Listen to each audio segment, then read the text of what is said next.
Hard work and dedication, no days off. You gotta go get it, cause they ain't gonna give it to you. We never have our hand out, we had our plan out. We don't ever try to fit in, cause we already stand out. I am your host, Hollywood Mac, and I'm joined by my brother and my sister. What up, though?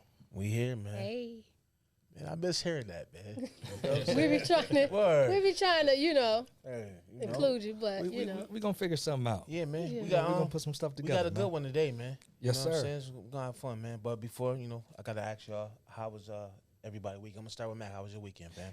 Man, my weekend was adventurous, man. Was you in Brazil? Where was you at? I just went to Cleveland for the weekend. Oh, Cleveland. You know what I mean? Low key. 3 hours. And just low key, drive. just chilled. You know what I'm saying? Chilled on the water. No tea to Cleveland, burn, Brazil, or no Cleveland, private Ohio? jet. No private jet. You weren't I took you a weren't nice surrounded little, by masseuses and stuff. Nah, you I do. mean, Okay. It was, it was relaxing, man. Yeah, you was know what I'm behaving saying? like us common folk. Man, listen, Okay. I got talked to you. a few homeless people, and Yeah. see, It was your cousin? It's crazy. No, I thought it was, but no, it wasn't. You know what I mean? How was your weekend? Oh, I know where you was at. Yeah. I had a weekend Where at you was at? Disney. Yeah, she You was in up- Disney? Yeah. I went to Disney. You had your ears on? I had my ears on. Okay. Had a good time. I out was there? Princess Tiana. You sent me a video. You had one sock on, one sock Oh, off, rapping. wow. What So- was you on? Oh, that was in Disney? Yeah. What was you That's on? the type of things you do in Disney? So it was Hennessy and Taylor Port and Cutwater. Ooh. That did you dirty. You had one sock on. You had flip flops on with one sock on, one sock off. I said, as soon as I seen that, I said, this can't be great. No, it wasn't. That was a bad idea. Yeah. But nonetheless, we had fun. I don't see how people have multiple kids and take them to Disney. Yeah. It's expensive. Yeah, for sure. It was $400 for 2 perks. Yeah. Yeah. That's real. Not to mention the trash food. Yeah. Food is definitely I mean, you trash. should have known that going in. Oh my God, it was so expensive, but we had a great time. Yeah. My weekend was, man, simple, man. I ain't do too much, man. I ain't make no noise. Just around the house doing some things, man. And of course, went to go praise the Lord and Savior on Sunday. And somebody smelled like damn gorilla fur. Oh yeah. I was trying to enjoy the service, but I couldn't because I'm gonna tell you something. Where camera, man? Listen, we really got to do better with our oral hygiene out here in the world, man. You know what I'm saying? Like, I smelled some breath that was life-changing. Yo, listen, I was sitting there and then you had the whole section stinking, fam. Wow. And I thought it was homie in front of me. You know what I'm saying? I ain't gonna say dude's name or whatever. But like that. I now found his you name. know he know it's Yeah, you. well, he should do better, Jesus. man. He should do So better, you was man. behind him, and it traveled backwards. Yo, you know what I called it? Brutal mouth disorder. Word, real talk is disgusting, man. We gotta do better, man. It's too many aisles and things of that nature. You go to CVS, you go to Rite Aid. It is aisles, complete aisles dedicated for us not to stink, and we're still stinking out here. Maybe he got a bad tooth. Nah, that was a dead tongue or something. that was way past dead too. But other than that, man, my weekend was dope, man. You know what I'm saying? But yeah, man. What's up, Stove? How was your weekend, man? What did I do this weekend? I don't know.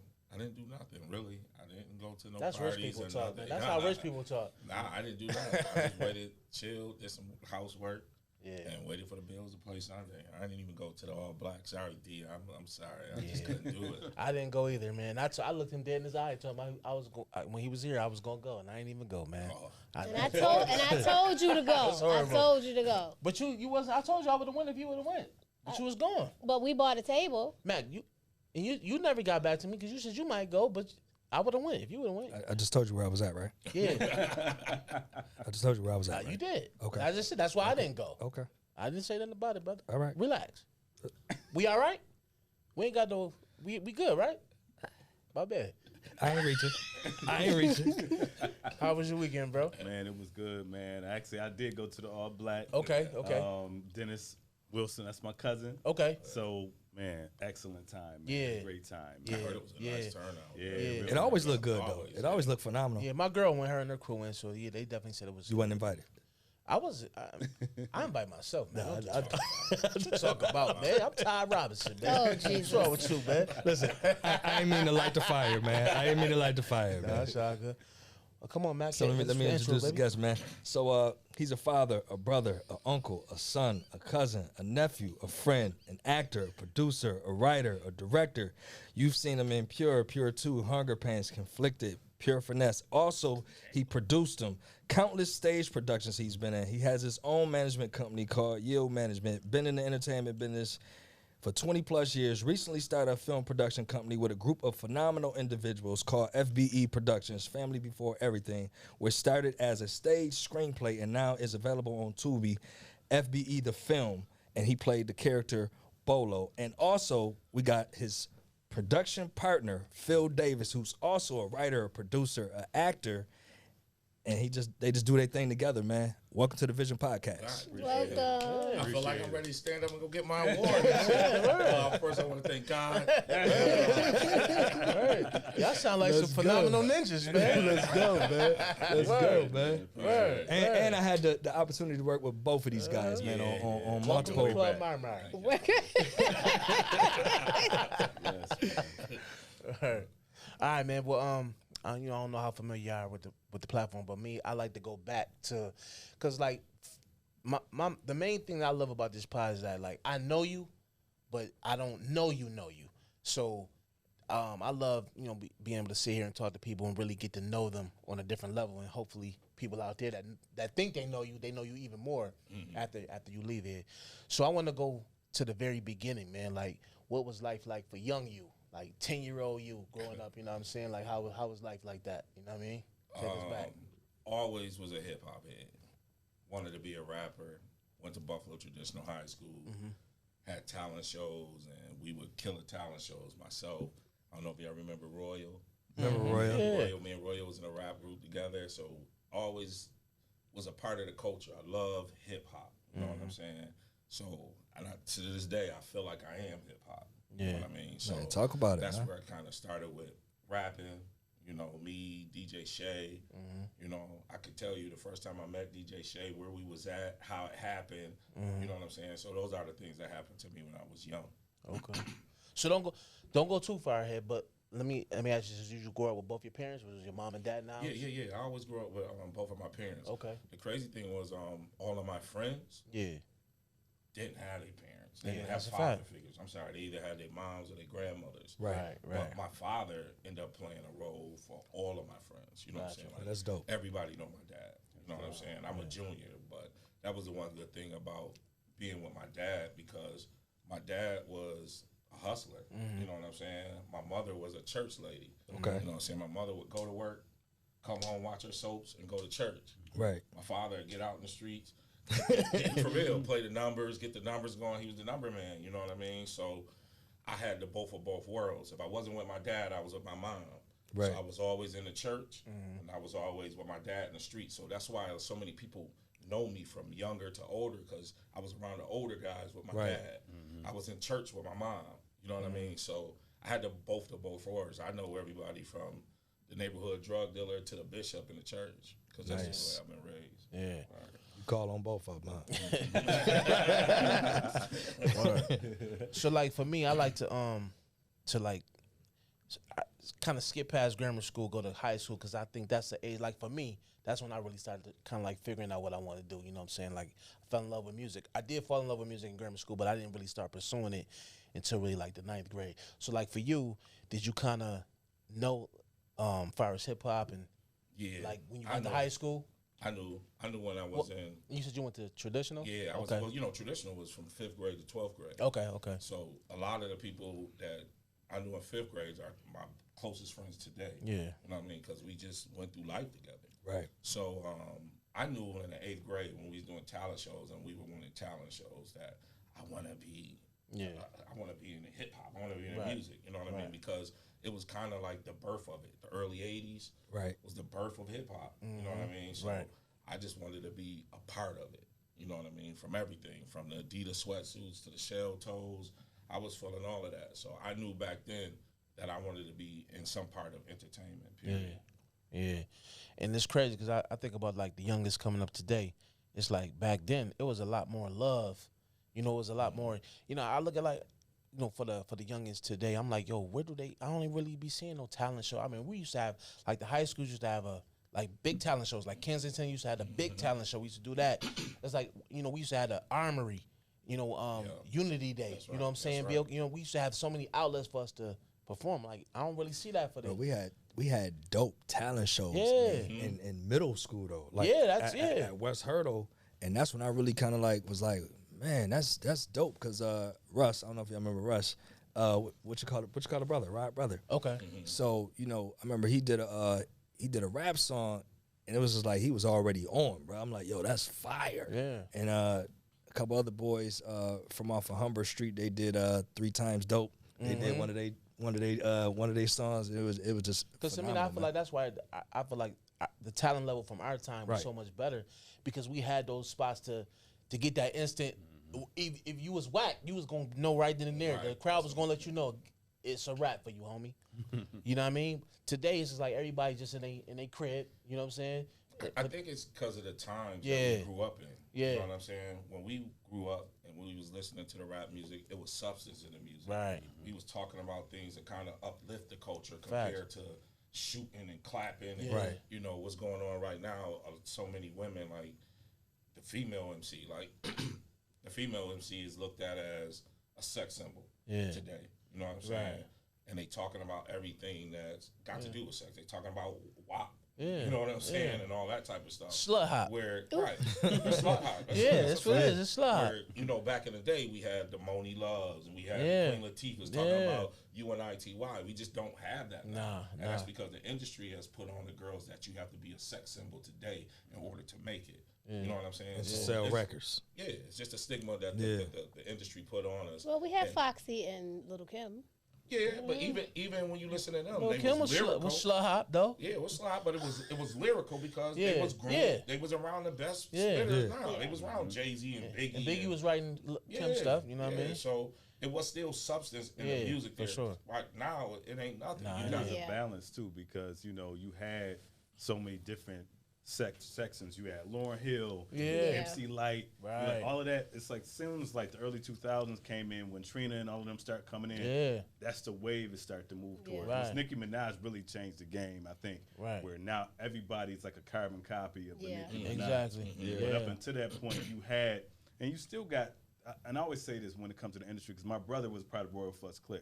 Okay. Shout out to my brother Little. So him and my cousin Dennis. They had a rap group, so I used to always be at all of the shows with them when they do the Tundra Playing Awards. I went to school like a little. Absolutely, absolutely. So I seen how hip hop was back then. Back when you had Downtown, you had Cream, you had Legion, you had all these different groups. T Brown the Stove, like Slice of Malek, like it was all of these different groups, and Iron Sharpened Iron. And at some point in time, because myself, I'm in my 40s now, but I can't listen to the new stuff. That's just me. Like the beats I can do, but they're not talking about absolutely nothing. I'm not putting Sexy Red in my jacket. Never.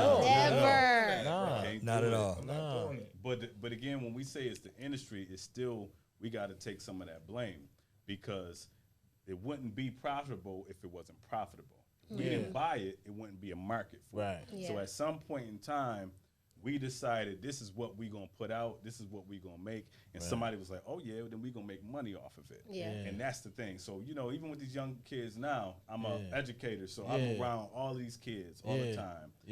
And when you talk to them about music, for them it's the beats. They're not even really paying attention to what they're saying. It's just the beats. So the beats covers up all of the mess. You cannot. We didn't get to me yet, but when we get to me, I'm gonna tell you. I got a character called True Crimes that I do. Okay. He's a rapper who's done many misdemeanors, never did a felony. Okay. all his raps is him telling on himself. So he got a song called "I'm a Snitch." So he's a spoof of what hip hop has become. But again, you can't spoof something. I ain't gonna lie, man. All of these major artists today look like parodies, man. It look like the Wayans brothers produced all of these cats. It's like this is the most low vibrational. Like on the real, this is the most low vibrational generation of all time, man. And these kids, and I hate to say it, but listen, these are some of the dumbest kids ever, man. They have no common sense.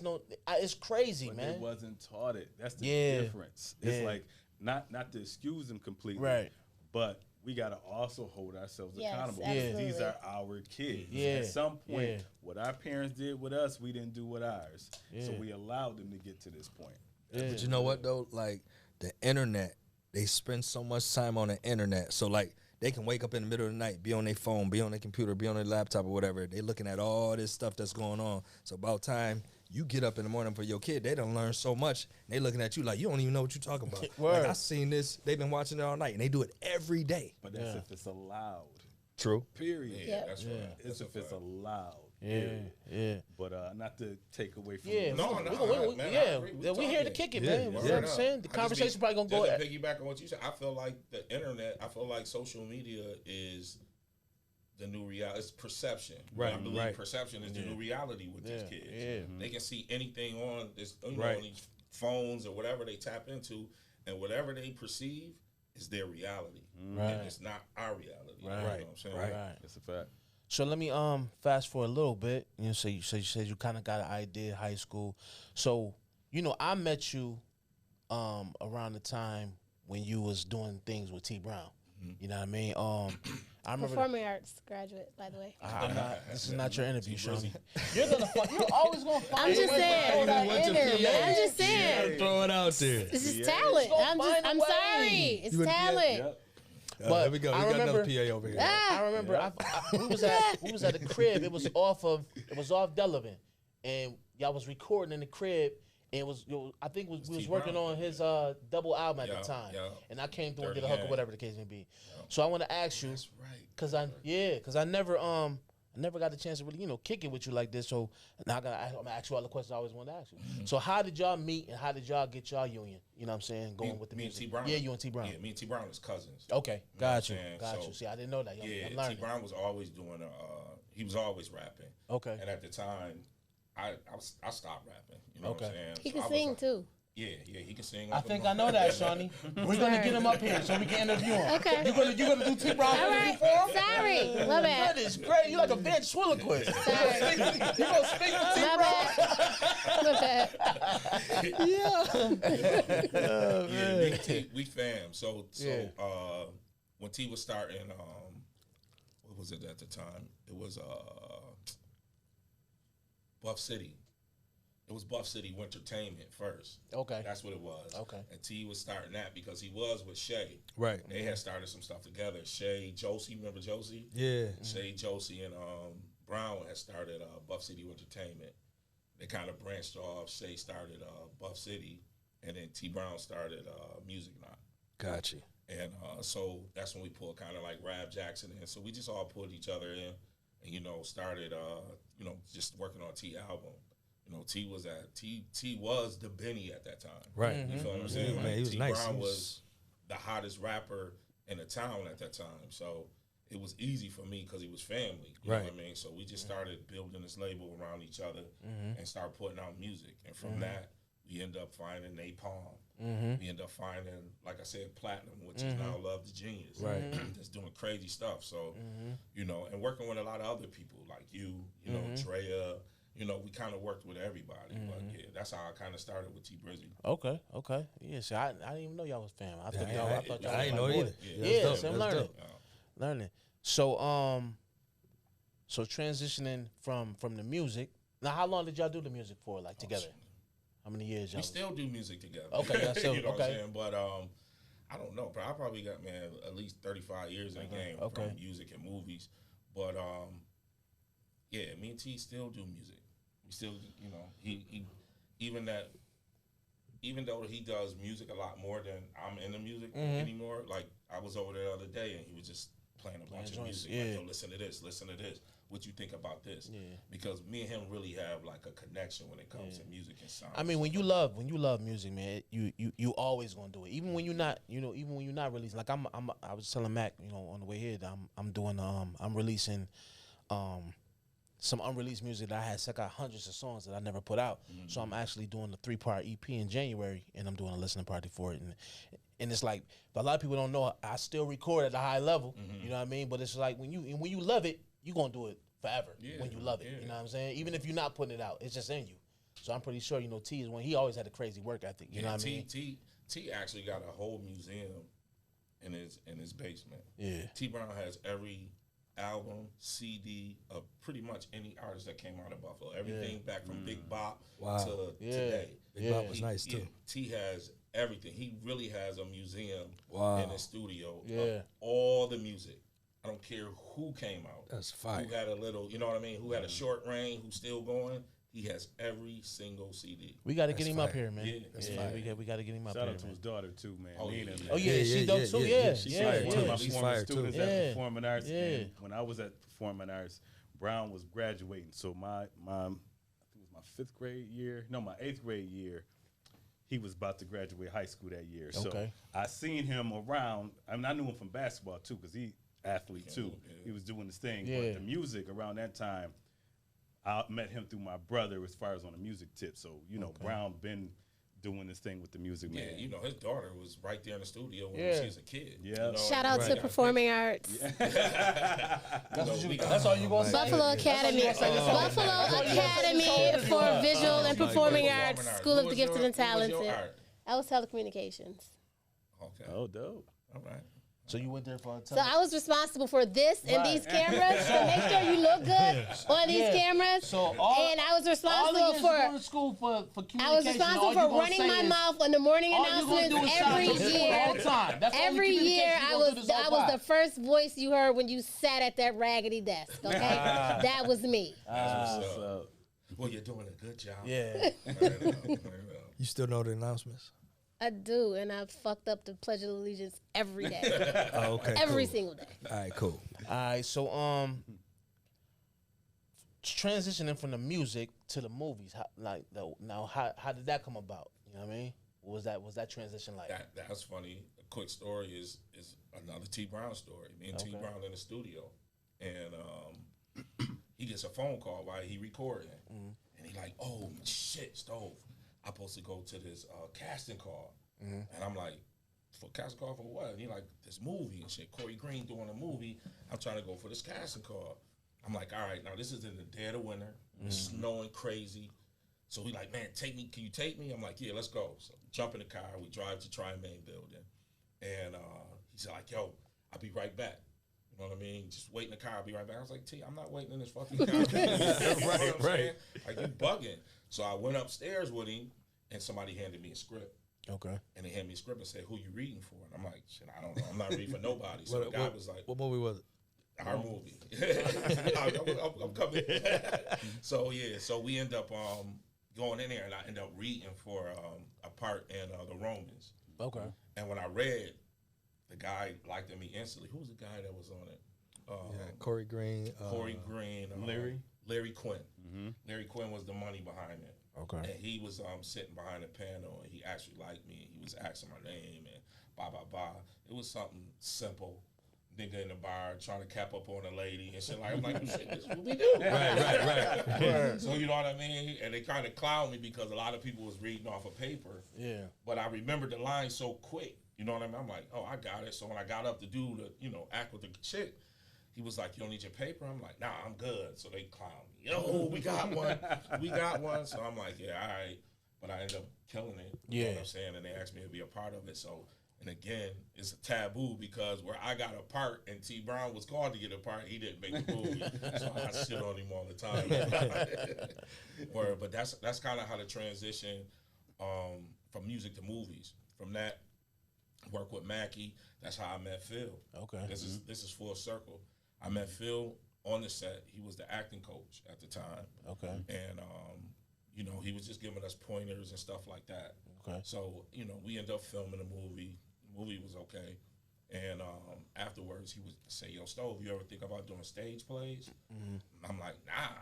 You know what I'm saying? But I was so used to, with yield management, my whole thing was to discover talent and put it out there. Mm-hmm. But and Mackie can tell you this, the one thing though, when you spend all your time and trying to horn people's skills and stuff like that, right. Some of them get so hard-headed, you know what I mean? They'll do stuff to every time when you get the production out there, but then they don't want to do nothing else. And it becomes a point to where you telling people something where they like, show me instead of telling me. Right. So I was to the point where, okay, I'll be telling everybody what to do. Maybe I should show them, everything that I'm trying to say. So again, I met Phil, Phil had a couple of stage plays.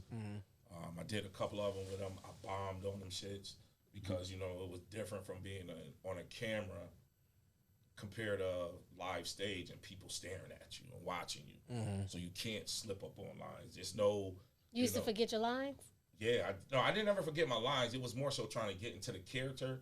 But when people was looking at you like this and you got to have eye contact with people, it was throwing me off. So the first couple of times, I bombed.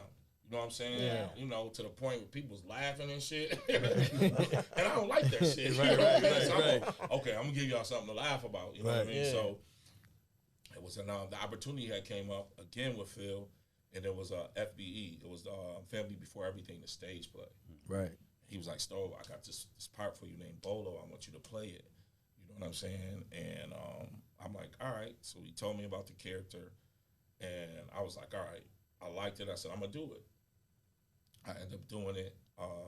It was a stage play that was only supposed to be, probably 2 or 3 shows a weekend. Right. We ended up doing probably 3 or 4 weeks. That's dope. It was so good, and it was so crazy. We were so locked into character that people was crying leaving this joint. Like, grown men was literally crying about this stuff. And I'm like, man, okay. And I told Phil back then, I was like, this is a movie, bro. This is 2014. Yeah. 2014, I said, bro, this is a movie. This is a movie. Right. Like, we got to make this a movie. That was a good vision.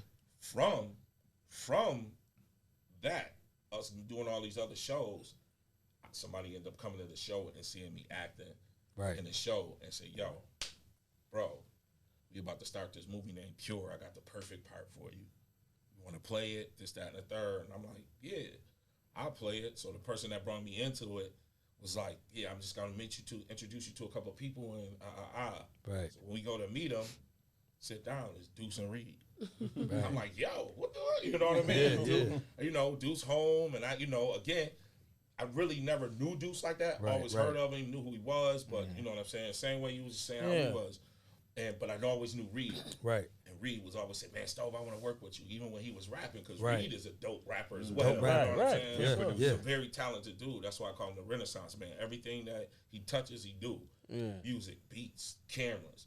So, you know, from that, it was just like, okay, I'll do it. So we end up doing it. You know, we end up shooting Pure.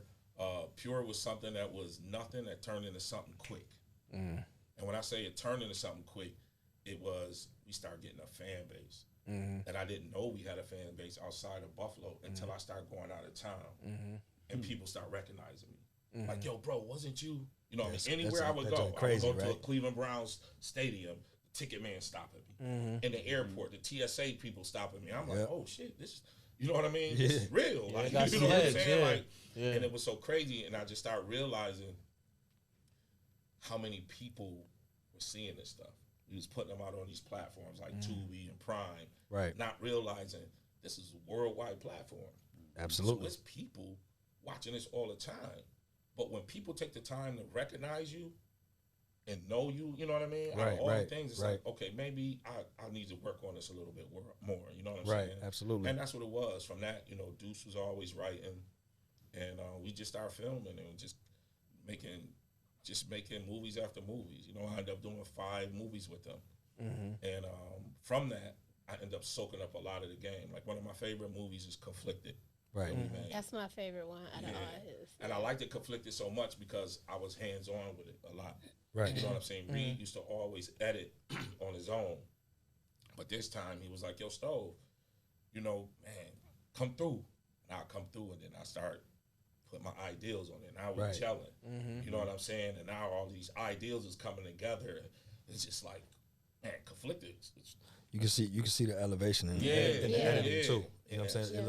It looks better. Yes. You know what I mean? Yeah, and everything we just started growing. Everything just got better because we knew the team was kind of dope. You know what I'm saying? Absolutely. And we was bringing a lot of the town together. You know what I'm saying? I would bring a portion of people to the premieres, Reed and stuff, but we would have the same way Dennis was. Right. You know what I'm saying? With the Black Party, we had 400 or 500 people coming to watch our movies, and it was sold out, like no seats. That's dope. So we was doing stuff like that, and I felt good about it because we was connecting the town. Absolutely. You know what I'm saying? People that really wanted to act, people that, you know, had music on that, that was doing music, we could put in sound scores and stuff like that, just to put the Buffalo on it. Absolutely. Yeah, that's dope. Absolutely. So when it came to the music with UNT Brown, what you think was the hiccup that didn't get y'all to the next level to get like that big major deal? I think what we was talking about earlier, I think that as a culture, we didn't all come together and push and get behind the artists. You know what I mean? Certain cities do that. When you look at like Nelly, Right. you know what I'm saying, and how he went with the Rams and his whole city got behind him. If you look behind the South get behind every single artist that they have. Right. They will push that artist. We didn't do that. And I don't know why we didn't do that. But again, a lot of things was different back then. We all had to pack up and go to, Daddy's house and go to LA, to Capitol and all of that to try to get that. Right. And brothers ain't had that type of bread compared to today where they can get on their phone and, it's a big difference from when we did it. Yeah. And I would tell you it was much harder for us when we did it back then because we literally had to get on the road. Absolutely. We really had to pedal. That's a CDs fact. in everybody's hands, fact. CDs out the trunk, Right. all of that. Yeah. You know what I'm saying? That's what these people don't realize that's today. right. But if we would have had what we had today, Oh man. there's been a ton of us on. Yeah. You would have been on. I mean, because we was all working with the artists. You know what I'm saying? Like Todd was, writing for. You know who you wrote for. Mad people. You know what I'm saying? Yeah. So again, it was just like we was doing all of that by hitting the road, traveling, meeting motherfuckers. They liking us who we is as artists, Buffalo niggas. You know what I'm saying? Absolutely. And putting the flavor in the game. But we didn't have access to the millions like the people have to do at the drop of the dime. Right. You know, everybody that's a star now is really people that just got a huge following. You know, another thing I think too, not to interrupt your wisdom, but when you say like, things was different back then, the issue too, why I think a lot of cats that should have been bigger than what they were wasn't. We had this attitude of, I got to be the one to put the town on. That's a fact. That's a fact. It got to be me. It was that feel. You know what I mean? Instead of everybody saying, you know what, he got eyes on him right now. Let's all get behind this. That's a fact. But everybody want to be like, nah, I can't I need some eyes on me. It was always that thing. It was always pull and tug and jealousy and ego. You know what I'm saying? If that was taken out of the thing, man, and, that crab in the barrel type of mentality, bro, so many people. It wouldn't have took, like we were saying down there off camera, it wouldn't have took for just Benny and Westside. And them dudes ill at what they do. But it was so much more Before they talent. time. Yeah, I'm talking about singing, rapping, produce. It's a lot here. Yeah. But it's just that whole thing where everybody got to be the man. I got to be the one to do it. You know what I mean? My squad, my team, And I feel like that really held us back. If a producer knew you was hot or whatever, they'd be like, you know what, man, I got to get my man Stove in first because I was messing with him first. But it's just like, if we all came together, like 15 of us, and go to the city together, let the industry and then when say we who get first. on, Stove hit on something downstairs too. Right. He said, like, then when we get on, we just want to keep putting our mans on. Right. We don't want to go reach out and put other, you know what I'm saying? We don't want to put the best talent on. Yeah, we just want to keep putting, knowing our man is hideous. That 16 is terrible. We just going to put him on because, you know what I'm saying? He used to cut our hair. Or whatever the case. Right. We could have easily been a Wu-Tang before the Wu-Tang. Yeah. You know what I'm saying? Definitely. You had too many. You had Lee Gian. Yeah. You had Upstate. You know what I mean? We had all of these credible MCs and producers. Yeah. And you know what the crazy thing is? Everybody was dope. Yeah, And everybody had a different style too. Yeah. That's a fact. And I was just like, yo, this is crazy. Yeah. And everybody seemed, now if we was like a bigger market city, man, everybody would have blew. Yeah. Again, I think we are. I don't think why they say big market. We got a football team here. Yeah. You know what I'm saying? Right. Right. If 80,000 people can go out there every week and cheer for the Bills, the same thing could have happened to us. It was just our mentality. Right. And you know what I mean? That crabs in a bucket mentality, bro, that stopped us from really putting that Buffalo sound in it. Big ups to Wes, Benny, and all of them. Right. For sure. Showing it. But again, and a lot of that stuff and again, I can't even take from what they doing. You can't even be mad at what they No, did, No, you not know at what I'm all. saying? Not at all. But it just was their time, you know, and you can't say they didn't put on the work. They just wasn't no fly by night. Nah. You know, Right. people that just got on. You know, Benny got more mixtapes out here than anybody in the Yeah. town. Yeah. Right. Mixtape every year. 2 Grinding. mixtapes. Yeah. So, again, you know, big ups to them. But that's what I feel. I feel like we didn't come together as Buffalonians, you know what I mean, and put our style out there, put our sound out there. Yeah, that's a fact. Now, let me ask you this: what was it like to the movies? What was it like working with AK Deuce, and then working with Phil and teaming up with Phil? With Well, I would say this: it really was a big difference. The thing was, we started from nothing. Right. Deuce came home. He had a book, Pure. Right. You know what I'm saying? He wanted to make it a movie, a series at one point, but it ended up we had so much footage it became 2 full movies. Right. So that's what it was. You know what I mean? It was his ideal, Deuce's ideal to do that. Right. None of us really hung together, none of that. We just was 3 people that had a good camaraderie when it came to Work ethic. working together. Right, You know what right. I'm saying? Like, it was stuff that we can get done. Stove, I need you to go get, who can act, you know, casting and all Right. of that. I need to, because at first we asked so many people to be in a movie and we just got no's. And you know, nobody wanted to do it. Right. Once we did it, everybody got it. You know, now everybody got it, wanted to be in everything because now everything getting looked at. But to answer your question, for them, it was just it was something that was just refreshing. Right. For me, it was outside of the music. I finally had a team I was working with. Right, You know what I'm saying? And shit was getting done. Right. You know what I'm saying? And we producing things that the town is liking and we putting the town Don't on. jump past that. Yo, tell the people how important that word is, team. Team. You need a team. You know what I can't mean? do you can't do it. That's the most important thing I believe in all of it. Yeah. You have to have a team and everybody has to know their role in that team. Yeah, Yeah. that's You know, a fact. nobody's bigger than a project. Nobody's bigger than the ideal. You know what I'm saying? Absolutely. We all have to sit down and agree to disagree on certain Right. things, but you need a team to make everything happen. Absolutely. You know what I'm saying? Absolutely. This podcast wouldn't be as dope as it is if you was just a host. Right. You need Shawnee, you need Todd. You Yeah, know what absolutely. I mean? Yeah. To give you that different flavor. That's right. To give you the different perceptions of stuff like that, or whatever topics y'all talking about. So it is important for that. Yeah. And then, you know, from working with them, again, producing 6 movies with them, I was soaking up the game, Mackie. Right. To be totally honest with you, when I was behind the set, it had got to the point where we was shooting everything. Like, we was the sound man, we was the Right. camera people, you know what I'm saying? To the point where the movies started doing so good that now it got to the point where we can hire people to shoot our movies. Right.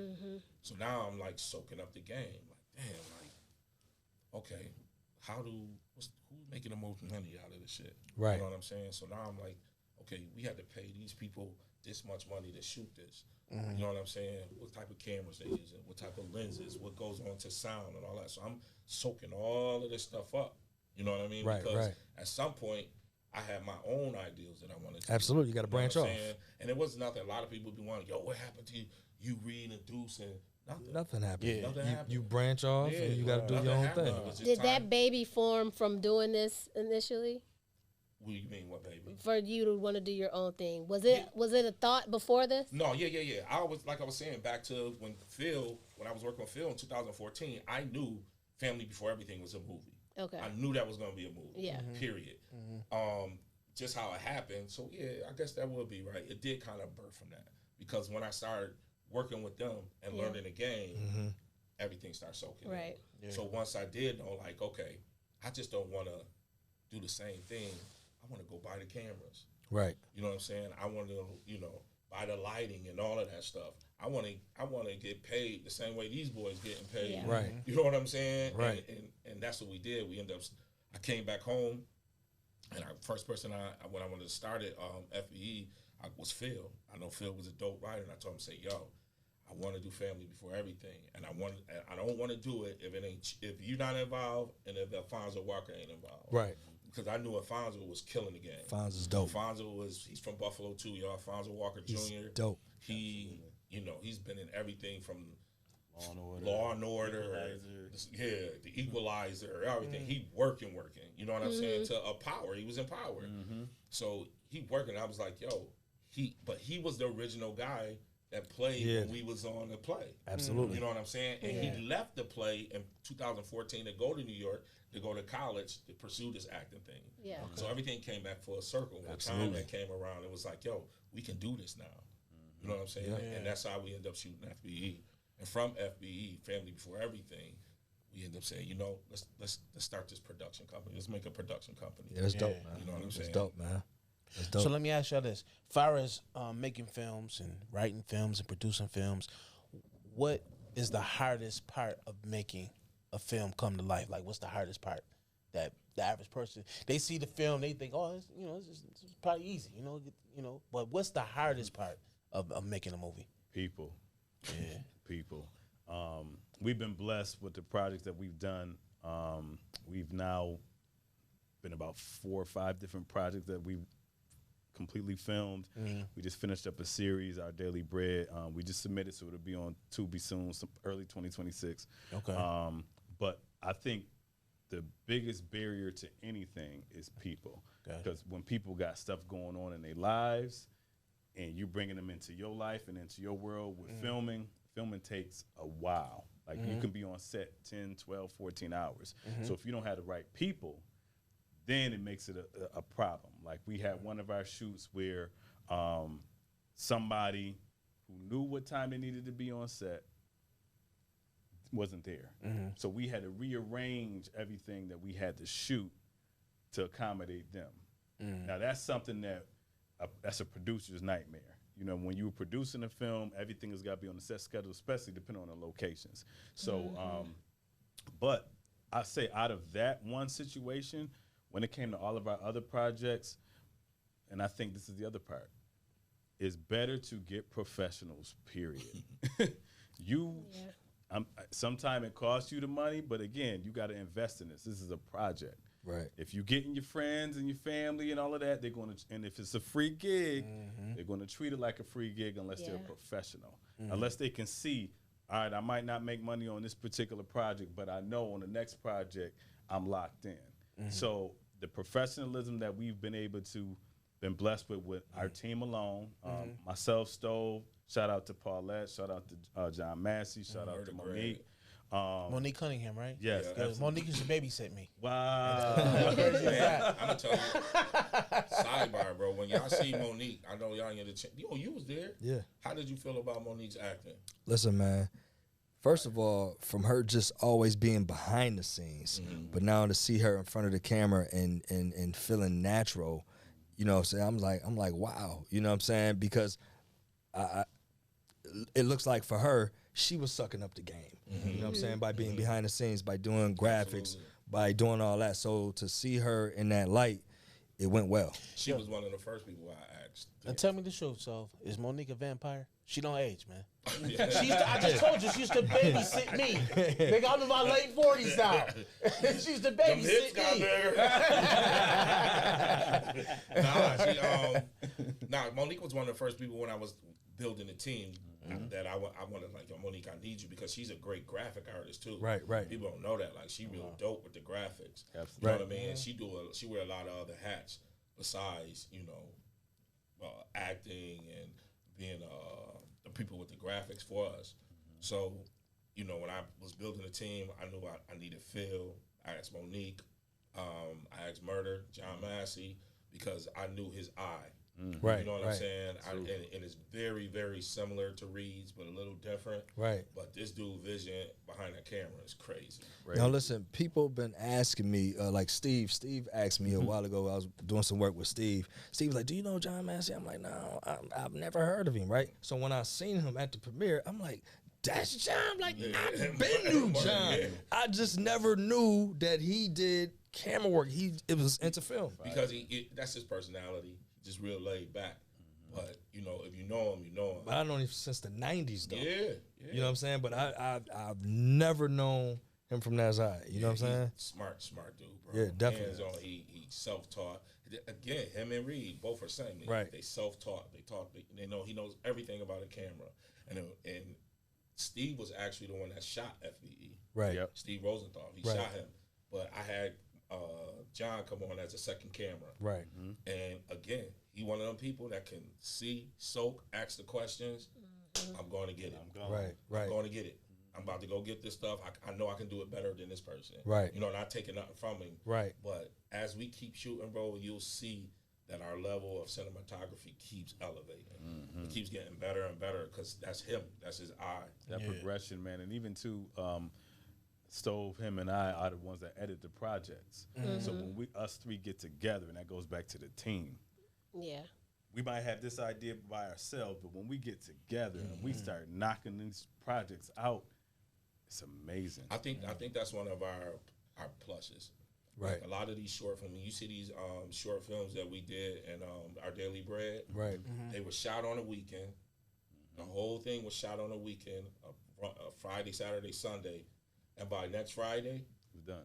it's completed. Listen, I gotta give y'all a shout out, man. I gotta salute y'all for that because watching those movies, I just expected to see one. I didn't expect to see 6. And I mean, it was just like back to back, a little commercial in between, and then another one. I'm like, man, that's fire. And that was one of the things that, and that was the good thing about the team. Each person on our team produced and directed one episode of that. You know what I'm saying? So again, that was the dope thing about our team. Right. Like it wasn't just everybody, you're gonna be this, you're gonna be this, you're gonna be this. All of us have these expectations about things that we want to do by making movies. So we allowed each other to say, okay, which one you want to direct? And we fully got behind that person and let them direct the whole joint. So when you see what you see, Right. everything that you see, what did Monique direct? She did Forbidden Fruit. Forbidden Fruit. Yeah, that was She nice. did Forbidden Fruit, the Adam and Eve story. Okay. You know what I'm saying? I did You Are My Spare Strength. Change, and I did You Are My Strength. Right. You know what I'm saying? Phil, Let's Walk. and Macy. John Massey did what's the name with me too? Higher Hands. So And Paulette Y'all, did the higher hands was dope. I like. So what if I y'all like that. disagree on something? How do y'all resolve conflict internally? We have a rule. mutual. It's 5 of us. Majority rules. Majority rules. So if 3 say it's a wrap, it's a wrap. Perfect example. You see the sex scene in this. Feel like, nah, man, we can't do that. You know what I mean? Right. Nah, get your ass up majority out of here. rule. Get to the Majority rule. Yeah. But that's what it was. Like, but we never really had no crazy conflict because we all, like I said, when we editing, we always, it's like, I can't explain it, bro. We get locked in. Everything gets locked in. He gets the, I call him Gensu Phil because he get the chopping up. Right. You know what I'm saying? He chopping up all of what's name. I'm looking at everything he watching, and I'm like, yo, this is where my music come in. Right. You know, this song might be dope for this scene and sound scores. It's to the point now I make my own sound scores. Right. You know what I'm As you saying? should. Yeah, and then Murder with the cinematography is just crazy. And we sit down there for hours and just start knocking it out. But it's always fun, bro. It ain't serious. Because It's because like you love this. to do it. Yeah, Yeah. it's just like you with people that love doing what you do. Absolutely. And when we gel, it's crazy. Like the ideals that we have for the next couple of things is about be bananas. And I want to say sorry to my brother Mackie because he actually was supposed to play Samson. What happened? Tell me what happened. Please tell me what happened. Nah, so Mackie's a dope actor. You know what I'm saying? Like I ain't gonna even front. He'd do anything from changing his voice, his look, anything. When I wanted to do You Are My Strength, when I first wanted, because I contacted him like, yo, Mackie, I want you to play Samson and You Are My Strength. You know what I'm saying? He, man, I got you, Stove. So my thing was, the way the story is told, his hair is a strength. But we as producers and directors, we wanted the movie, we wanted to throw you away from that. We didn't want it, you know what I'm saying? Because all of these stories are modern day stories. Right. So the Bible verse is his hair, but how do I get somebody to think, oh, this is about his hair, something about his hair, but it's not about that. So when I thought of Mackie, I'm like, yo, I know he could pull it off, But you ain't want to if give this him man no gonna wear a Tyler. wig, You ain't want to you know give what I'm the Tyler Perry wig. listen, You the ain't want to crazy give him thing the Tyler is- Perry The frontal. crazy thing is when he first contacted me, right? I'm like, okay, cool. I know the story already before he even sent me the script. So I'm like, okay, Samson had the dreads or whatever. So I went on Amazon and I ordered some dreads, and I had grew my hair out to like 2-3 inches. So when I had put the dread wig on, you seen all my new growth, like you know what I'm saying. So it was authentic. But then it's like after like probably like 4 weeks went by and I ain't hear nothing. I looked on my Amazon and said, let me get my money back before I pass the time of expiration. And I'm glad I did because somebody else got the part. No, but it's so crazy, and that's what it was, Shawnee. It was. Yeah. I woke up one day. I'm like, damn. I need somebody to play this part that's gonna look the part. Yeah. And fair enough. That's I fair. thought about Vaughn. Vaughn came to me. I know Vaughn. Yeah. Vaughn came to me because I know he naturally wears hair down, this, that, and the third. My thing was, can I get what I want out of him? Pause. Yeah. You know what I'm saying? Right. When it comes to this acting joint. And I just, contacted him. He told me that he did some stuff like that before, acting and stuff. And I was like, man, that's where I was going to go with. Yeah. You know what I'm saying? But Executive decision. It was a good look for him. Yeah, absolutely. And from a producer's eye, that's what you want. You can already, without even having auditions, you can see people who will fit the part before you have auditions. Because a lot of times when I did casting, I'm like, I want this person to play this role without even because it ain't always about you knowing your lines. It might be the look for me. You know what I'm saying? Yeah. It might be that look that you got. Then I'll be like, if you can learn, you know what I mean? If you can take direction, we get what we want. You know So a real quick story back to Alfonso. So I knew him from like Phil and seeing him in plays and stuff like that. And me and my man did a movie that I had produced. So I was playing the main character. So I had an audition, and Fonzo was the only person that auditioned because I still had my role open. He was the only person that auditioned for my character. So when he came and auditioned, I was blown away. I'm like, yo. I said, yo, you got the part. You know what I'm saying? And we shot the movie, and the movie was dope, but it never came out because you already know how somebody else was supposed to edit it.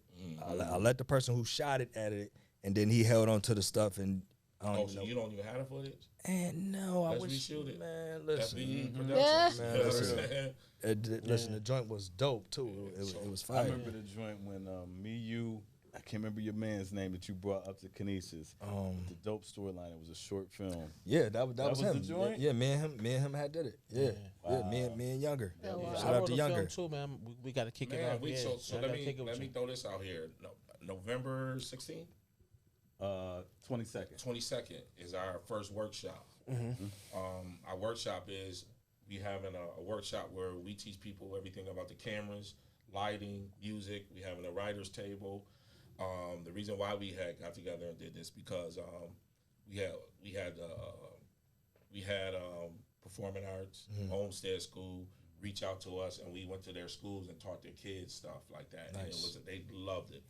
He said performing arts. Go ahead, throw your ad-lib in. Absolutely. Go ahead, ad-lib, Diddy. During my time, we had the big VHS tape video cameras, so it was a little different. Yeah, shout out to Miss But I'm Covington. so happy that y'all went there and did that. Yay. Yeah, so we had worked with the kids for probably 2 hours at each school. Okay. And man, they loved it. And the feedback we was getting, like, for the amount of time that they was in there learning, Right. we showed them in 2 hours how to do something that took them almost a year in school. Yeah. And they loved it. Because it's hands on. Yeah, it's And they hands-on. they got to actually shoot something Shoot some and stuff. see what it looked That's like. dope. So let me ask you this, Phil. So from you starting out writing plays, how difficult was it transitioning into film, and which one do you kind of like enjoy better? I personally now like film better, but I always was a theater head. Okay. I started theater in 2004 at the Park Robeson Theater. Paulette was my first mentor, and then I was mentored by Willie Justin, God rest his soul. God rest his soul. Shout out to Willie. And Willie, Rest in peace. I met Willie through his son Trey, my brother Trey, and I was writing while I was acting, but I didn't really take it too serious then. And then it was a monologue that I started writing for this competition in North Carolina. Paulette said, you should write something funny, blah, blah, blah, blah. So I did. Wrote a little monologue, and it got selected. And she was like, well, you should expand it into a play. So then I made a full play out of it. It got a stage reading in North Carolina, and after that, it was off to the races. I was also, people outside want to see this, and that was it. And so was that the call? The call, absolutely. So after 07, started our theater company and was writing multiple plays. We wrote over maybe 20 different plays. We staged them all here in the town. And then when it came to the filming, again, Romans was my first real introduction to film. And at that time, I didn't write the Romans. Corey and Larry wrote it, but Corey brought me in as acting coach. And I'm like, I'm looking how the scripts are broken down. Right. And I'm like, maybe I could do this too. So then I was inspired to write Skip Traces, which actually was a movie that he was in too. It was a collection agency comedy. Right. So we got to reshoot it. Yeah, we definitely got to reshoot that. We definitely got to reshoot that. But that was my first film script that I wrote. Okay. After that, it was like, okay, now I know how to do the format. I got with Corey. He was helping me format it right. And once I learned how to use Final Draft, and after that, it was off to the races. And now we multiple projects in. That is so dope. Yeah. How do y'all? Oh, so, Go ahead. No, shout out to Corey Green. Absolutely, man. He is the pioneer that kind of started. Yeah, man. Absolutely. You know what I mean? That's my guy. how do y'all like? What's the process of getting stuff on like Amazon, like Prime and Netflix and Absolutely. you know Tubi? So, Cause Tubi be having me stuck. Okay, I know. once them Detroit movies, I be stuck. Dirty D, Matt put me down that Listen, I be stuck. I be like, the acting is so bad, but I'm stuck. I'm vested.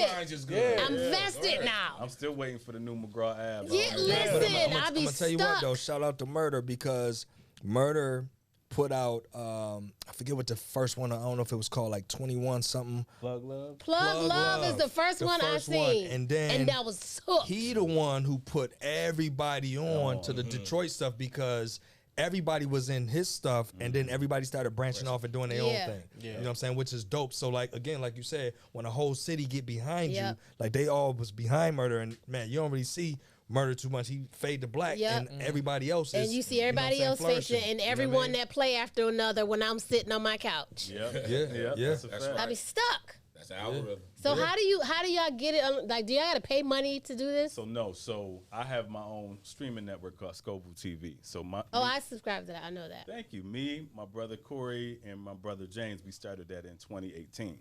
And so we started off originally with only our content, and as we Right. continue to grow it, by 2019, we ended up getting a distribution deal with Amazon. So anything that we produce automatically goes on Amazon. Nice, By nice. 2023, we got a Tubi agreement as well. So now anything that we produce can automatically go to these different platforms. Congratulations. We had to build it. So we had Right, to build yeah. our own network, show and prove that we are a platform that people use. 'Cause there's multiple countries that are able to go on Scoville TV, and that's how we did it. So now Nice. all Okay. of the projects that we have, we the plug. And dope. that's the great thing about having our own production company. Absolutely. All we have to do, we have the ability to shoot anything. We have to just keep giving y'all content, Yeah. Right. content, until the world jump on it and they see that symbol FBE and they be Yep. like, yo, everything they putting out, we gonna come out with something every time. So a lot of the things that we about to do are a lot of series. Okay. You know what I'm saying? So And about to talk about like the importance of that, like the importance of ownership. ownership is very important. Everything. I feel like I'd rather get into more series than movies. Series is something that's consistent that you tend to Right. watch. A person can watch a movie and never watch it again. Yep. Series keep you locked in. And it's where you get all the bread from. Yeah. You know what I'm saying? Because I do believe I'm correct. When you do series, you can still stream, and every episode is Yep. a different money. So if I got 100,000 people to watch episode 2, and I got 300,000 people to watch episode 5, Right. That's different streaming. That's different bread. You know what I'm Right. saying? Right. All under one conglomerate, though. Yeah. Absolutely. You know what I'm saying? So, yeah, streaming is very important. Series are very important. I think that's where we kind of, the next couple of things we're going to do is a bunch of series. So, lock in, get ready to do some casting. I think you should be on something. I think you got the face to be around real shit. Not for real. Oh, Okay, so thank what's you. the name? We know Mackie already locked in. We already Right, talked right. to him. Come on, man. Ty, and again, with the music, Right. that's one thing I love about us, too, is that we take unsigned artists, music from the town, and put them in sound scores and everything like that. Right. You know, just to give them our feel. I still want to put my feel on it. My shit gonna be Buffalo to the day I die. You know what I'm saying? Right, absolutely. Whether I'm working with a Class B actor, Class A actor, Yeah. they gonna have to come here and do our shit. Absolutely. So, all right. So before we go to this next segment that we kick it, I just want to ask y'all one last question. I'm gonna ask both of y'all this question. How do you think you have evolved from, back in the day, starting music, and to who you are now? Like, how do you feel like you've gotten better as a businessman, as a visionary, and all those things? How do you feel like, in what ways you've gotten better? I feel like I've gotten better because I stopped trying to do everything by myself. I got me a team. Talk about Amen. it. That's what I did. And I feel like so much weight is off my back. The thought process of doing everything by yourself and trying to take on so many different things that come along with everything that you're trying to do. When you can pass that off to a brother that you trust and y'all all have the same goal, Yeah. man, that's how I've grown. Yeah. That's exactly how I've grown in it. Dope. I second that, man. In the beginning, especially with the plays with just me and my wife, and micromanage King. I was micromanaging everything, and then it was times where I'm sick. I don't know why I'm sick. And my wife is like, because you're trying to do everything. much, You got to learn how to trust people. You need to, some of these people want to work with you. Yeah. And it was just because when I did try that, at one point in time, we tried to start a board and all of that. And then the people that we started the board with changed on us. And then it was like, oh, I ain't doing this again. Yeah. So it forced me to feel like I couldn't trust somebody with Right. what I was doing. Yeah. And it became about me more than about the work. And that's what I love now with the team we have. We can call each other, we can text each other, we can be upset with each other. We in person, whatever we had going on, and that's why it's family before everything. Like we really are like a family. Keep and, that. And I'm the baby of the group. Yeah. So when So you the brat. yes, I'm the brat. I'm the baby. Dope. When the Right, baby that's what happened there. Right. so when a baby gets out of line, Yeah. it's always good that this is my big brother that I can get Yeah. some wisdom from. I got my big sisters, I got my other big brothers, so they can kind of let me know, okay, yeah, I know how you feel, Yeah. but we've been doing this a little bit longer than you. Yeah. We know people too, and this is how we want to do. So Yeah. Again, it's the iron sharpens iron, That's right. and I think that's what really helped me evolve. And I believe this too. I believe that what makes us such a family is because we pray before every Absolutely. meeting. Amen. Talk And about we it. pray out before every meeting. Keeping After- God after first. every meeting. God You know first. what I'm First. Keeping saying? God right. first. We Yeah. don't do nothing without prayer. Nothing. Yeah. You know what I'm saying? I know this is the only God that brought this together. You know what I'm saying? When I wanted to do this, when I was leaving them from Deuce and Reed, I was stuck. I was really thinking like, damn, can I do this by myself? Right. You know, how can I? And I was like, damn, I got to put this team together. Is everything gonna come together like The I way you wanted wanted to. it Yeah. And it was only God, bro. It was only God. I prayed on it, bro.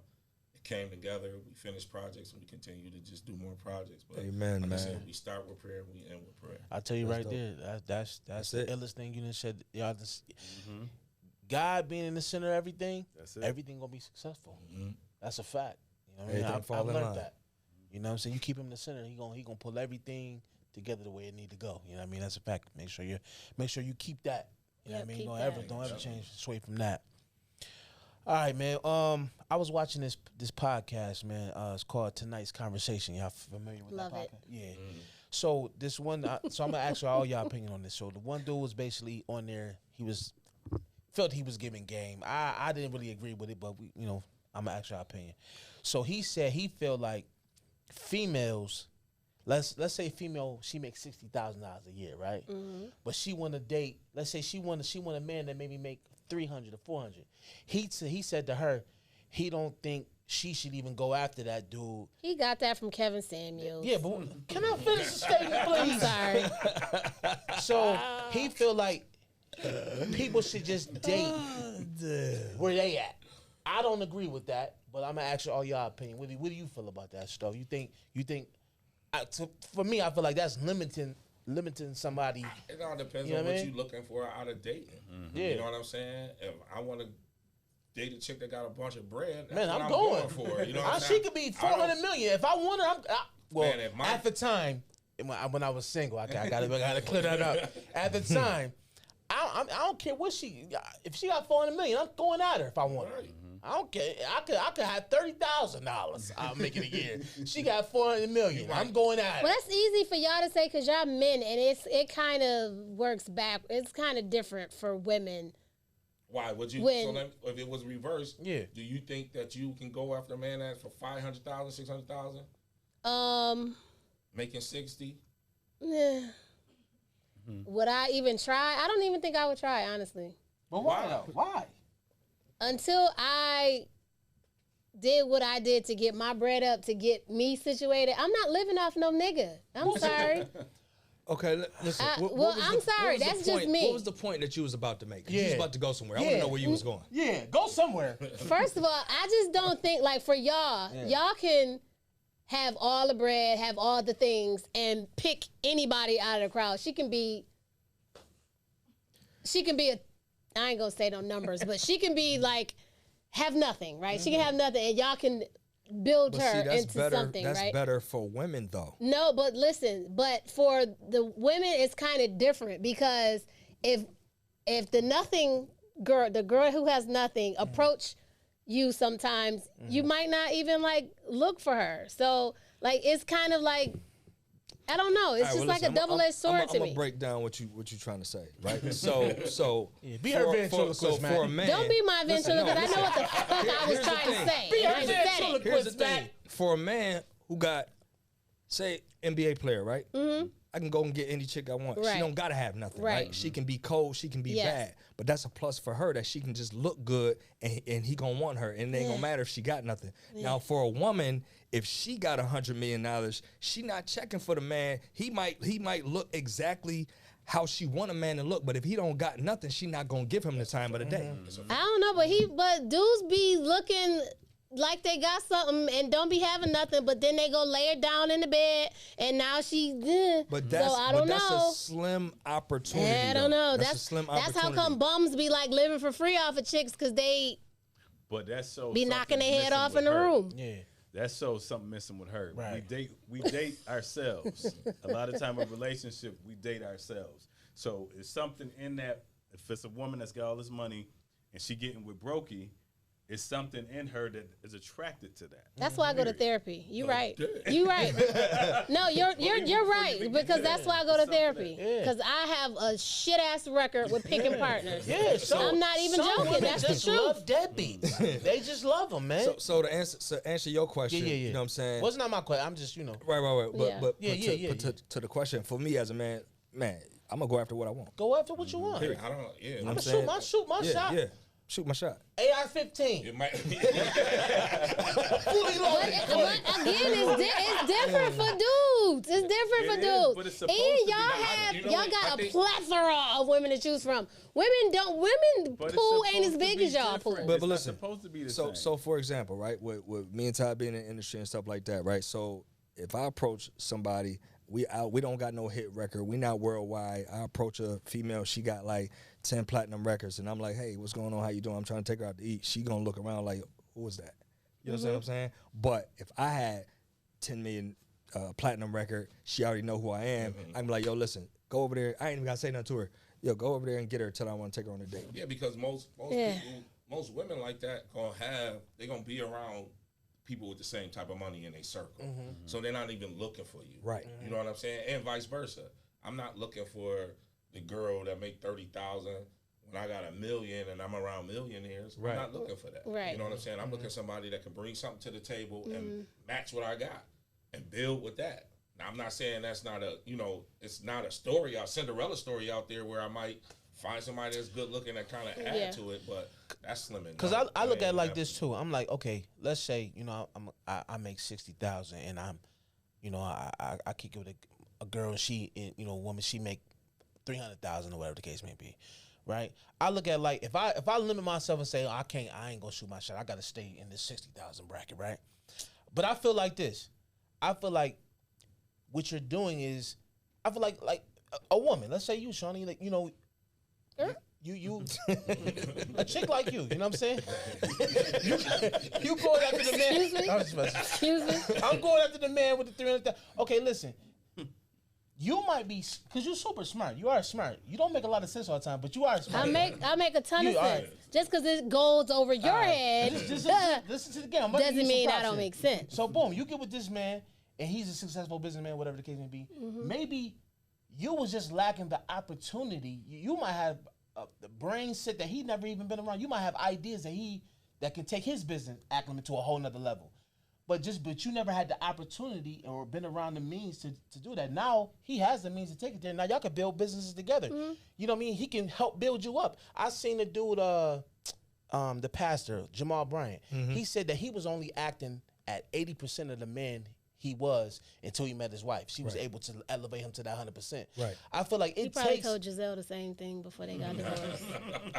Anywho. Why you like this? Is you talking about his current wife or Giselle? I'm just saying, because you don't be saying it like the full context. So it's fine. Yeah, he said that. He probably told Giselle the same thing before he had the 3 kids. Was it his ex-wife or his The current new wife? wife. The new wife. The new wife. Okay. And he got rid of the old. That's why she the old one. Because he cheated on her with the people in the congregation. You don't even know the story. I don't care to know the story. Well, maybe the people in the congregation had the other 20% he was looking for. Exactly. Anywho, did you watch Kevin Samuels before he died? For sure, I did. Okay, well, that's where he got that from. Kevin Samuels always said this low value woman is not going to get the attention of this high value man, and he specifically listed out bullet points of why. And that's where he probably got that from, and that's why he probably said that. I don't agree with that, though. I think you should go at whatever you want to go at. There's a lot of low-quality women that got the high-value man, because a lot of times they get with the high-value man and they be with him for maybe like 5 years, have 5 kids, and then they want to take him for the money and say, oh, it ain't working out. Why it ain't working out? You came with nothing. Why it ain't working out? Because I don't think their brain cells was even up to par when they got them in the first place. But what I'm saying is why it ain't working out. Because they went for the looks. No. You talking about the man or the woman? Yeah, the man. The man went for the looks. I'm talking about the woman, though. Why do she want to break up, walk away with the money and the kids where she came in with 0? I got to disagree with you there on that, bro. Because there's other stories. Like absolutely. So take Shaq. Right? Shaq married to Shawnee. You know what I'm saying? Right. Have these kids with her. You know what I'm saying? And again, I feel like the life as an NBA player, she had to know what that was about. Right. Never gonna be home. All different type of women. And you getting cheated on. All types of temptation out there. As men, we're gonna fall to some temptation when we're around our people. We're going to. Right. You know what I'm saying? The world is filled with sin, but that's one of the things we're gonna fall to. You can't get mad at her where you can't discredit her for the fact that her man was cheating. She got fed up with it. Right. She got some bread from him, but look what she took her bread to. You understand what I'm saying? So again, she took a situation that she was in and made a better life for her. This damn near the same life. Right. She got TV shows, she got dispensaries and all of that. So you can't knock her for feeling like she she was in a place with Shaq and she wanted to leave him and take the money. She took the money and did the best that she could. Who was she before she met Shaq? She was like a news anchor or something. But you can't say that because she had a job. But you can't say that though. Yeah. Because the alternative is he the one that got down and proposed to her. Right. So it's not about who she was. She was somebody to him at some point where he wanted to marry her. Absolutely. Right. Absolutely. I agree with you. Yeah, that's all. I just didn't add those ingredients. I agree with you. To stir the whole pot. Yeah. Hey, listen, you're right. A whole lot of ingredients in the soup. It's gumbo. Yes, sir. It's gumbo out here, but yeah, man. Yeah. Can't knock the women for trying to, trying to get so consensus. Do we agree with that statement or do we disagree? We disagree. I disagree. I'm still kind of. You on the fence? I'm on the fence. I'm kind of confused about what he said. I need the full context. The full context is this: he feel like if you are, like I said, if you making like 60 and you shouldn't be trying to shoot your shot at the Shoot nigga your that's shot. making What kind of circles is she in to even be near the $300,000 guy? Like, I just need to know, like, is she just hanging out at cigar bars? Is she I don't know, at son. networking events? Like, I just need more. I just need more. Her shot at him and Him not shooting a shot at her, Well, right? you know, today is everything is backwards. That's what's going on today. These women are aggressive. And that's sometimes where it goes awry. That's the problem. Okay. I think. Well, I look at it as like for attention, right? So, you know, watching NBA games, you see a lot more women courtside at NBA games. Like, damn, now who was that? And if I'm saying who was that, watching the game, the players may be, you know, during the timeout, like, yeah, who is that? And they sent because that's if what they women send do. courtside- They putting. Listen, they might spend all their money sitting courtside. All that money. They you know how much courtside seats is? Yeah, I know. I mean, sometimes it's 1,500, 1,700 a day. It ain't really that much. You stepped in the room, right? You went to an event and a dude approaches you, right? And let's say he is a millionaire, whatever the case may be, Shawty. Yeah. You just said that you don't know in that I'm not particular approaching no man. I said he approached you. Yeah, well, let's kick it. Are you gonna kick it? Yeah. I don't know how much money he got I'm just by saying. Over kicking time, you find out that he's loaded. it. Okay. Do you? But I ain't no brokey either.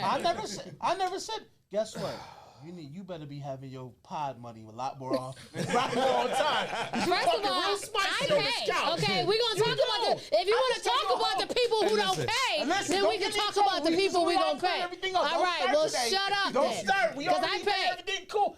I'll give you your flowers. All right. That's off topic. I'm just saying. This is you trying to start. He brought it up. Stay on topic. I'm saying, would you? Because a minute ago you was like down to yourself. Like, No, I'm not saying I'm not gonna approach nobody just We because they understand got that. $300,000. You Because I'm not gonna know how much money he has initially. I said when you find out, you feel like you enough woman to handle. Well, let me that? ask you this as a woman. Let me ask you this as a woman. Right? That ain't shit. Okay, let me ask you this as a woman. Okay, and I'm gonna put that. Because a minute put this ago out you here. sounded very insecure. That's if I'm making It's 60, a I'm not man's approaching job. no $300,000 man's man. job to set the tone for anything. As a king, Yes. he approached the Yes. woman, do all that, everything, Absolutely. right? So for a woman, right? So if you in a space and a man, he makes a lot of money. You don't even know who he is, but he come to you and he leads with money. Is that a turn off or a turn on? That's a turn off. Turn off. Because I've seen a lot of men in rooms and areas, they leave with money. Yeah, baby, you know who I am. You don't know who I am. Yeah, because I got it. I'm this and I'm that. Yeah, okay. And then the girl might look him up like, oh, okay, he ain't lying. But to me, I always felt like if you got to lead with money, then you're not authentic to who you are to yourself. Yeah. You know How what do you I'm feel saying? about the woman that lead with coochie? Hey, listen, in my day and my time, I always say, listen, she know what she want. so I'm like, listen, but my question was, in that time when I was back in that space, though, when women did lead like that, I used to be like, listen, I said, okay, let me ask you something. I said, do you offer this to all men or is it just me? Because that's what I used to want to know. I'm like, okay. And she gonna tell you it's just you? Am You gonna go with that? And you gonna go with that? Am I that hot that you want to give it to me now? Right. You know what I mean? But, you know, sometimes, you know, as I got older, you know what I'm saying, when I was still saying, I was just like, I don't know. You giving it up too easy. You know what I'm saying? I want to work for it a little bit. You know what I mean? Okay, in this days and times, I'm going to ask my fellas, and I'll ask you, Shawnee, about the dudes. Do y'all feel like the property value on women are like, it's like Property value the fuck? What is happening? I don't care who you're talking to. What you mean a property value? Can I talk to the fellas? No. No, absolutely not. No. Just say it though. Property value. No, on the road though. How women carry themselves. Yeah, today. How do you feel about it? Property I feel like What's the question? what do you feel like the value of women? Do you feel like it's the same as it was back in our, you know what I'm saying, in our heyday when we was out here, you know, throwing it around and making it happen out here, making the movie shake out here in the world? I think it's the same. You think it's the same? I don't. A woman, the value of a woman is who she is, bro, before she even, you know what I mean? It's not even on me to determine that. I can see what a woman can bring to the table just by talking to her for 30 seconds. Yeah. You know what I'm saying? So back in the day, you know, we had chicken heads. Yeah. But we also had some good quality women as well. So it's the same way. You think it's the same amount of good quality women out here? Yeah, I do. Stove, I do. need it. You know why? Because I think I think a lot of the women that we probably thought was chicken heads today have grown into women. You know what I'm saying? That been through a lot of hardship and stuff like that, where they don't have to go through that shit no more. So they might bring something different to the table. Yeah. My grandmother always told me too, bro. Get a woman that been through some stuff compared to somebody that just seemed like they got it all together. Yeah. Right. You know what I mean? Because she respects you a lot more. But that also can mean, Stove, too, a lot of these women have been ran through. And now that they're ran through, now they want to be respectable women. But I'm like, that's different though. See, what? Your past can precede who you are today, bro. A lot of I'm not. No, I don't like used cars. Me neither. No. I don't want high mileage on it, Stove. I don't. Yeah. I get and if it is high mileage, it's got to be high mileage I don't know about. Right, so you got to be somebody that come from out of town that I meet that I ain't got to bump into. I can't be walking in a room and the whole room start. Yo, he think he got one. Oh my God. Me too. Yo, listen. Highway miles, city miles. Big difference. There's a difference on that vehicle. Big difference on that vehicle. It's funny too because how about you? Though? How do you feel like the property value of men is the same as it was when he was out here moving and shaking, or you think it's property value? Shiny ain't never stopped moving and shaking. Oh, you going for that? First of all, that was hey, listen, I ain't saying in the streets. I said moving and shaking. Yeah, you know, he tried to be real sick with his Mackie's back for this podcast. How you gonna do that? However, I mean, I don't think anything has changed. I don't think anything has changed. What was your point, Phil? I was saying one of my former supervisors used to say, nobody wants a community chest, they want a treasure chest. She was talking about women. Right. She said her dad raised her that way. She's an older woman. She said her dad raised her, nobody wants a community chest, they want a treasure chest. So, it's crazy too when you think about not body count, when you think about mileage. Somebody could have been with somebody for mad years, and that one person riding them out for mad years compared to somebody that's been with multiple different people. But, I mean, as a man of a certain age now, I'm married, but if I wasn't, I couldn't see me being with somebody I know everybody didn't That's just me. Yeah. Now, what do you think about, like, Kanye? Because Kanye was friends with Kim for a long time while she was dealing with all of these dudes, and he was just like waiting in line and couldn't wait his turn. What do you think about that? I think industry is different. I just think some niggas is just nasty. I mean, Shawnee, for a woman's point, what do you think about that? About Kanye and Kim? I mean, because I don't like Kim, so I can't. I'm kind of biased toward this question. So. Okay, so let's just take those names out of it. Okay. For a man that knows a woman has been through the ringer. Okay. Yeah, she's been and he knows this, Mm-hmm. but it's almost as like he just waiting until he get the opportunity. Just like you just said, you thought a woman knew what she wanted. He know what the woman he wanted, and he just waited for her. Okay, he been with women throughout her relationships. He been in public relationships, so it's like, who gives a shit? If you want to be with somebody, you're gonna be with somebody. Again, I don't care. Like the same way that you trying to, you know who I'm with. Kim, like, right? Look at the whole lineage. The mamas, the sisters, the all thing. Right. They had a plan too. They billionaires. They billionaires. Right. So whether you want to say she was ran through or not, she got a billy worth of pussy. You know what I mean? For real. However, and they know who to target. It ain't necessarily him targeting her. You look at all the sisters, they all got rappers. Yeah. They all got from the mama all down. Right. I heard the mama told her to do the sex tape with Ray J. She the one sold it. To the point they didn't took my man Bruce Jenner and turned him into one of them. They turned him. He a Kardashian. Trying to act around gold medalist, bro. So now he a Kardashian. Yeah, he's Kardashian now. Don't get, man, since the beginning of time, man, prostitution was out there since the beginning of time, bro. In the Bible. Right. Absolutely. It still goes on today. Yeah. So you can't knock them women for soaking up the game. Yo, listen. Back in the day in the 70s, they used to get pimped. Now they doing the pimping, bro. Absolutely. Straight up. I'm going to tell you like this. Now, I'm a stickler for, good VG and all of that, right? But let me tell you something. I don't ever want a VG that good that makes me want to go get one. Whatever kind of VG that is, keep that away from me. We're not gonna have that conversation. I'm just saying. I don't know what that is. Listen, you just advocate for everything and everybody. Leave that conversation alone. Yo, get her rolling something. Leave that conversation alone. Why? Because. You have friends? Yeah. But regardless of that, you wouldn't be it, so don't speak about it. You have reversible friends? You got reversible friends? Wow, and wow. You got some others?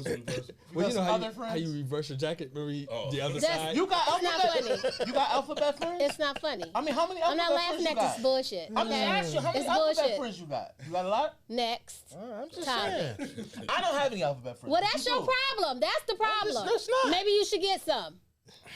You ain't got no family that's in the alphabet. I didn't say that, though. Now, do I have relationships with them? Do I hang with them? Absolutely not, though. Why? That's what I'm don't. saying. We don't have nothing in common. Yes, you do. No, we don't. Why not? Because you haven't took the time to have a Do we kick conversation it? with them. Nah, I just don't have nothing in common with. Because with you don't them. know that. I do know. You don't. Listen. Chime down. Actually, y'all do have something in common. Chime down. Chime down. Yeah, we got the bloodline in common. Exactly. We do. The countdown I pray is for in. him. The I pray countdown for is in. Pray for what? I just pray for him. And say what? Didn't you just tell me you want to have this conversation? So I'm not gonna tell you what I do with Good. my Lord. in Okay. prayer. Good. You know what I'm saying? That's valid. When I go to my prayer closet, That's valid. between me and him. That's valid. You heard? And I hope God slap you in the back of your head with his sandal. Goodness. I hope he just give you a good smack with that man. sandal. Yeah, you're such an advocate for them. I absolutely am. Oh man. I'm an advocate for good people. I don't give a damn what you do. I respect it, Shani. Why you so? Because Listen, you always. she got her fatigue on. She come to battle today. Yeah, she came. She You came know to what I fight mean? for her people. Hold your own too, Shawnee. You hold your own. Straight Came to fight for her people. My bad, girl. My bad, girl. Don't let me do that to you. God gonna slap you with the sandal. I ain't gonna worry about it. He don't play about me. He don't play about Shawnee, me. nice Ray-Bans, Shawnee. He don't play about Shawnee, me. nice Ray-Bans. Yeah, you know, y'all killing us No, with no, the listen. glasses. out Nice here. Ray-Bans, though. Yeah, them hard. Them joints yeah, hard. She getting money. Y'all all got Listen, on fire. I work. everywhere. You Man, know what I'm yeah, saying? You Appreciate it, vacation a brother. lot too. Appreciate You it. getting it. You been Yeah, I was living about to it say, up. she been on the road. Everywhere. Islands. You been getting it. First of all, Gone. I work. Okay. Swear me up. You get the job done, I huh? love you. That's how we got this energy today. Absolutely. All right. She's upset. IRS. Shawnee, are you upset? IRS. Shawnee, you're not upset, First are you you? try to check me downstairs like the IRS. Are you Hey, upset? listen, we got to keep You this okay? machine going, man. We got to keep it going. We all we got. Yeah, absolutely. CMB, baby. We all, CMB, FBE. we all we got. Nah, but on the real note, man, this has been a dope episode, man. I really appreciate you, Stover, for coming Nah, through. this was fun, Appreciate you, bro. Phil. Phil Jackson, Real. Phil Jackson, Phil Davis, Phil Jackson.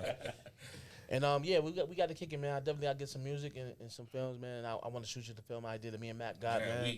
We got to kick it, bro. We got a lot of things to talk about, man. Anything, any For stories. sure. Like I said, the writing is getting heavy on my man over here. Wow. And we, like I said, we looking for writers tables for these episodes. So we really looking for some writers to help us with these episodes because these is going to be seasonal. Okay. You know what I'm saying? It's not going to be just 6 or 7 joints. We trying to make Yeah. That's trying to get good. these That's ones dope stuff. syndicated. All right, so I'm going to start with you, Phil. Telling your social medias where people can find you, get in contact with you, man. Where you Yes, Phil Davis Sr. on Instagram, Facebook, same thing. If you on TikTok, I have a character on there named Keith Sampson that I think you would really love.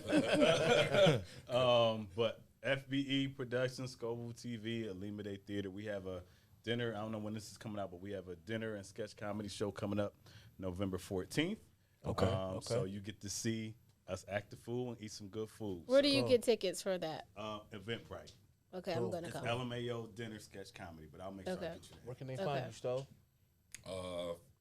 Facebook, all social media platforms. JohnStover, JStove. Okay. Pretty much. We got FBE Productions, Yield Management. Okay.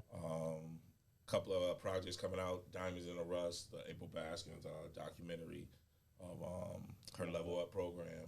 Nice. So we got that coming out. Just did Our Daily Bread, and a bunch of stuff. We working, bro. We gonna be working all year round. Man, let's go, man. Salute to y'all guys, man. Where you at, Mac? Christian Mingle. Give everybody your all your handles. See? Shots, man. You always throwing shots, man. You know what I'm saying? You need to stop that, man. You need to stop that, man. I'm gonna pray for you, man. You be praying for people. You be trying to help people. I don't know you if go he's praying backwards. or praying. Listen. Mr. Hollywood Mac on TikTok, on IG, and be intentional, be consistent, and be persistent. This nigga swear he Mr. Miyagi, man. Yo, real simple, TyLamar.com, man. That's where you can find the music and what I got going on with that, man. TyLamar.com. And I am Oh gosh. Shawnee 2 Iceton on Help her, Instagram. Lord. Help her, Lord. Thanks for watching. We out.